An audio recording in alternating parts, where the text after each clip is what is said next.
What is up, everybody? It is I, Carlton Flowers, your crypto pro. Yay! And today it is time for an update on the Kaspa price action. Now, keep in mind that this is just commentary and opinion and is not to be taken as financial advice. Do not do that. This is something that you need to consider. That is risky, as all investments in cryptocurrency definitely presents a risk, especially with the current state of lack of regulation in the United States and the actions of the SEC. Well, with that being said, we're going to look at the 4-hour, the 1-day, and the 1-week chart and update you since the last video that I did. So here we are on the CoinGecko site, and we can see this big nasty drop that has just occurred, and we're sitting at a price of about 2 cents with volume coming in at around 8 million. It's off the screen here. 8.933 million is the trading volume, which is pretty healthy.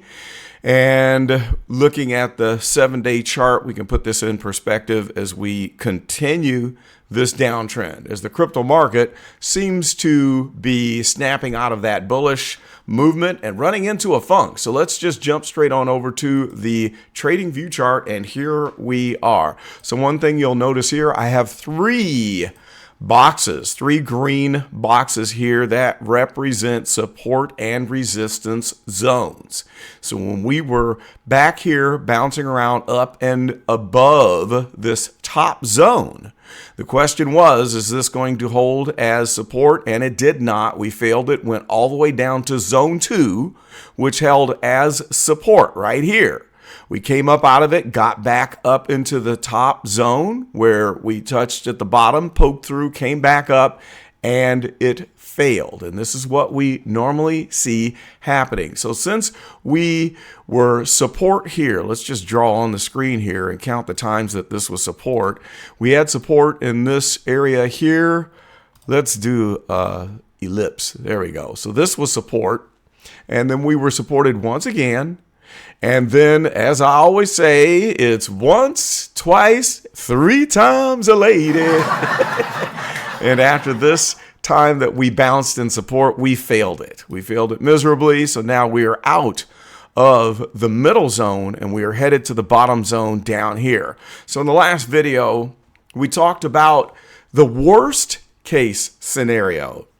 And now we need to take that a little bit more seriously, because in that last video, the worst case scenario was coming back down to the support level at 0.017 cents. And here we are. Now, with the current momentum looking bearish, with this little cross here and the weakness in the stochastic as we bounce around, and we're printing negative red bars on the histogram with another bearish crossover on the oscillators with the MACD, it looks like our momentum is definitely carrying us towards this lower zone. Now, let's pop on over to the 1-day chart and see what it looks like from here. All right, moving this down just a little bit, and it's a little bit more clear as we kind of look like we just sailed straight through that middle zone here on the 1-day chart. Not too much bouncing around, and we have a movement straight through. We poked straight through, where the stochastic kind of looks like it's wanting to curl around and possibly find support and bounce up again. But what we always have to look for is what the return on price is for each stochastic peak. In other words, at this peak, we had this movement up. At this peak, we had the big movement up. And at the last peak, we hit the all-time high. Since then, this peak returns a lower high. And then we had the big bounce down. And then at this peak, we had yet another lower high. So I'm telling you what, if we move up, if this one curls up and we have another hump, It's probably going to give us a little bit of a break where what you might see happen is a move up to the bottom of the middle zone, which could reject us and send us down into the base zone.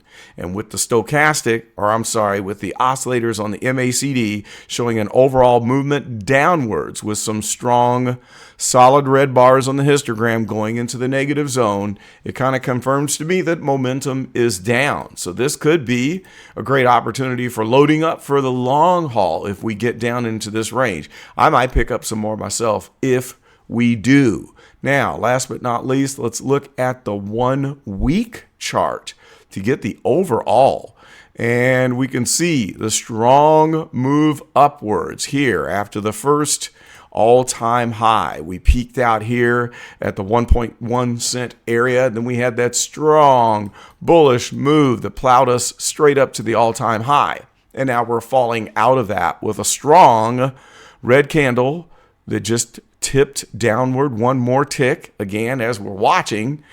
And it kind of looks like the stochastic here is showing momentum downwards. There's no curling on that blue fast line. It looks like these are equidistant from each other. And we can see that with what little bit of a fast line on the oscillator for the MACD, we don't have enough data to get much more information. It looks like this was that blow off top, and now momentum is heading downwards. So based on this chart, we can see that in all likelihood, we will find this support resistance zone here. And at the bottom of that zone, it looks like the price level at the bottom of the zone coincides with the little volume cluster that's just up above 1.5 cents right there. So we're looking at this cluster here, okay, as a possible target if we fall below 1.7 cents. And after that, we would have to look at two things. Well, we have this support resistance zone here that would take us at around the 1 cent area. And if that fails, the ultimate low target would probably come right here at this big volume cluster, where at the top of this peak of this run, it's going to return a price of approximately 0.0057 cents. Now that's worst case scenario. So I'm going to say that in all likelihood, we're going to look at the 1.7 cents as our likely target for right now. And then after that, the next possibility would bring us down to the 1.4 cents. Was that at 1.4 cents? Let's see, somewhere in here, 1.2 to 1.34 actually. And then third on the list is this light support resistance zone here, which could find a base at 1 cent. And then the worst case scenario, we would jump down here to 0.005 or just above it. Let's get that price again. This volume node goes from 0.0058 to 0.0074. Now, I don't see us failing below that, but if there is a flash crash, you never know. You could come down here to this base level right here that would get us in the 0.004 cents area, which is actually the price that I got my 100,000. If that happened, I'll definitely double up. I mean, there's no doubt about that. So I look at this as an opportunity. We do have the new exchange listing. We have several places that we can purchase, which means that we'll have much more liquidity, and things are looking good despite the effects of the bear market. In my opinion, we are in a bear market rally that has hit a peak, and now we're going to find the bottom. While everyone thought that Bitcoin was ready to blow to the moon, I think that most of those folks who got a little overly excited are wrong. And one bit of evidence that we see that this definitely is not the beginning of the Bitcoin bull market is this nonsense going on with Pepe.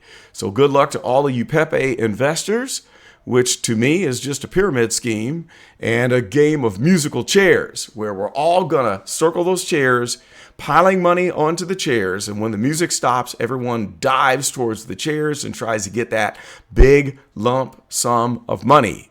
but Pepe does not have any use case. It's not creating new money.